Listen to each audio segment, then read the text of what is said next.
Most of us have used a computer at some point or other. And most of us have used a laptop, despite my bad drawing of it.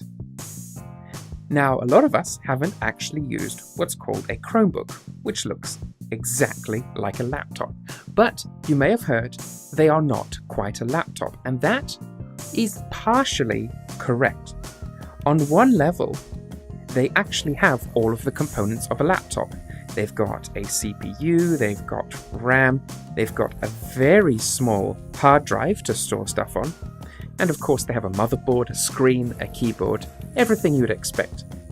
The difference between a Chromebook and a laptop or a computer is that a Chromebook comes pre-installed with what's called Chrome OS, and Chrome OS is nothing more than a fancy web browser.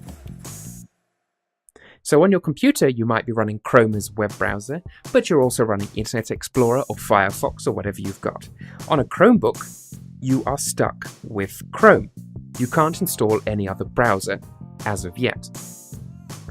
So great, you can access the internet on your web browser. However, a lot of programs these days are going online, what we call software as a service. I mean, you can get stuff like Photoshop clones that work in a browser.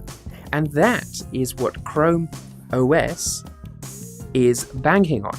That stuff like Photoshop that you had to install before or Microsoft Word are going online. And in fact, Microsoft, all of their products are online now.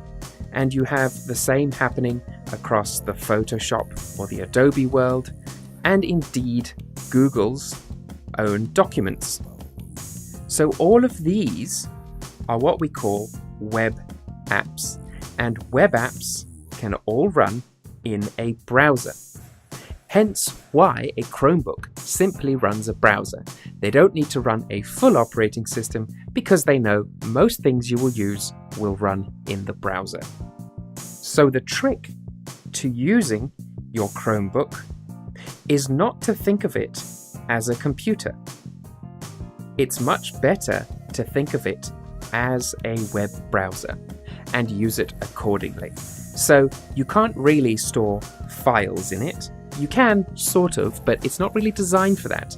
It's designed to browse the web and take full use of all of those web applications that are cropping up these days. And the advantage of a Chromebook, of course, is that it's cheap and it has insanely good battery life.